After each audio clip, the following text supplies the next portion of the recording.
Mirá, primero para hablar de reforma laboral lo que estamos hablando, vamos a hablar por las cosas por su nombre, es quita de derechos a los trabajadores. Sí.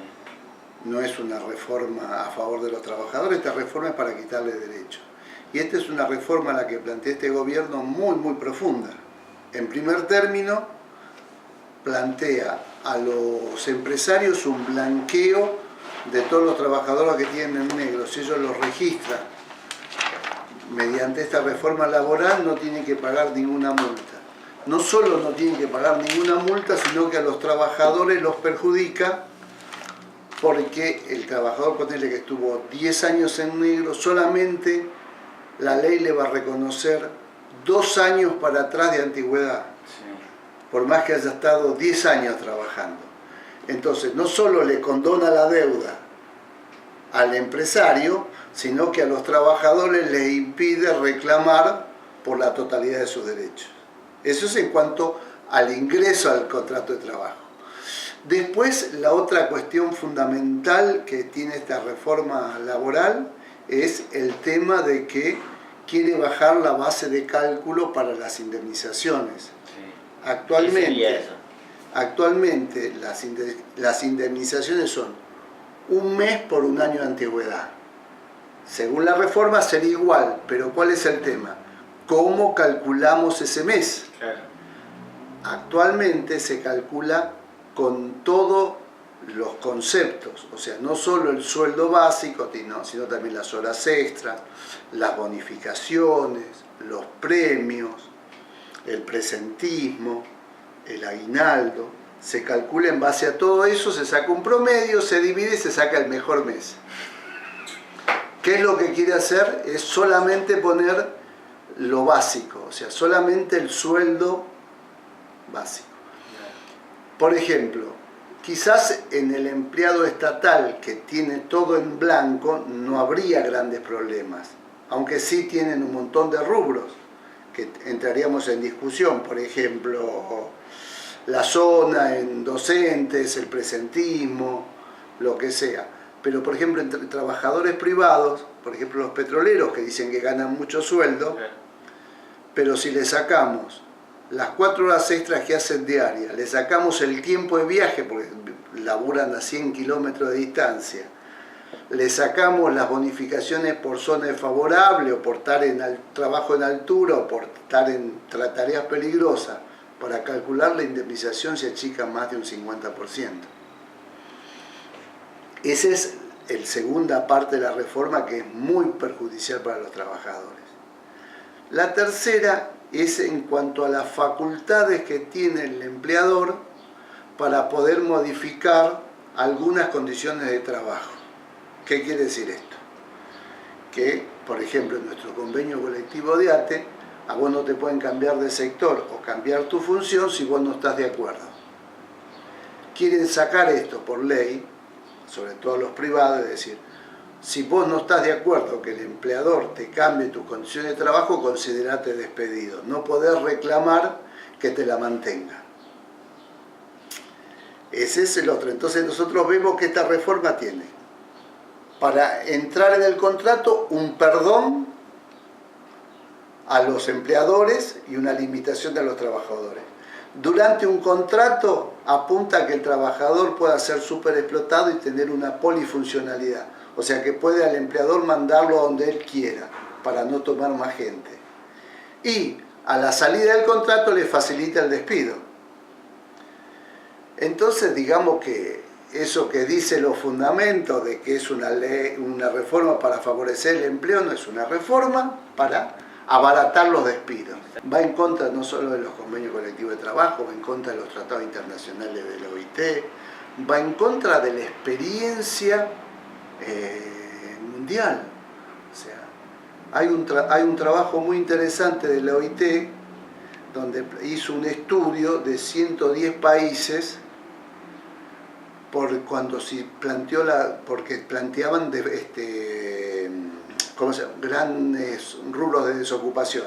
Entonces los países que hicieron reformas laborales a la baja, facilitando justamente esto, la entrada, el despido, quitándole derecho a los trabajadores, todos esos países no les creció la tasa de empleo, bajó, o sea, se despidió más. Los países que mantuvieron los derechos fueron creciendo paulatinamente el nivel de ocupación. O sea que este ajuste y esta política que implementa el presidente Macri no favorecen nada a la economía del país, digamos. No, porque aparte las leyes no crean impuestos de trabajo. Había un gran camarista que ya está jubilado, viejo, decía, si la flexibilización laboral crearía puestos de trabajo, Zambia o algunos países que no tienen ni siquiera derecho laboral serían Estados Unidos, serían la fuente de la productividad y estarían todos trabajando. No es así. Lo que crea empleo es la economía. Lo que quieren hacer en base a esto es abaratar costos para que los empleadores tengan más ganancias. Y alienta la tercerización del trabajo, flexibilización del trabajo, bueno, acata contra todos los derechos de los trabajadores. Sí, el tema de la tercerización es muy importante. Nosotros en la ley de contrato de trabajo tenemos un artículo, que es el artículo 30, que plantea la solidaridad entre el contratista, el empleador principal, y la subcontratación. Porque normalmente ahora las empresas, ¿qué es lo que hacen? La empresa, por ejemplo, automotriz, contrata al de seguridad, contrata una empresa de pintura, contrata una empresa para hacer liquidación de salario, contrata una empresa para distintos aspectos. Acá en Santa Cruz lo vemos mucho con el petróleo. Tenés la operadora, que es la que tiene concesión, pues tiene uno que hace el pozo, otro que hace la obra civil y el camino, otro que hace el transporte, otro que hace el cáten, son distintas empresas.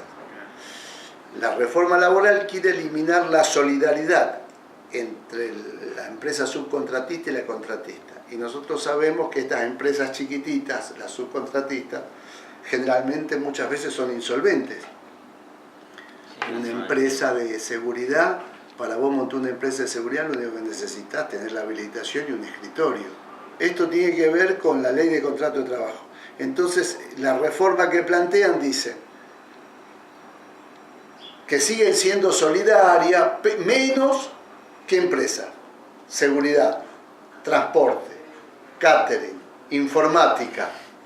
Digamos que le saca un montón, Entonces es realmente preocupante. Es preocupante. Esto solamente puede pasar si el movimiento obrero no pelea, si los trabajadores no pelean, si el pueblo no pelea. De estas reformas laborales hemos tenido un montón de intentos y muchos han fracasado. O sea, la propia dictadura militar bien asumió, eliminó 120 artículos de la ley de contrato de trabajo y después se fueron recuperando con la lucha. El alfonsinismo quiso hacer una reforma, Menem quiso hacer otra reforma, la Alianza hizo una reforma, y todas esas reformas fueron, mediante la lucha de los trabajadores, fueron recuperándose, fuimos recuperando derechos. Por ejemplo, el tema que hablamos de la solidaridad, el artículo se interpretaba de manera distinta cuando no había lucha, entonces decía era la actividad principal y fundamental de la empresa. Entonces la automotriz era solamente hacer auto. La seguridad no era solidaria, como lo quieren hacer de vuelta, lo quieren hacer ahora. Pero mediante la pelea de los trabajadores, la pelea de los abogados laboralistas en la justicia y demás, se fueron logrando fallos jurisprudenciales que fueron ganando derechos.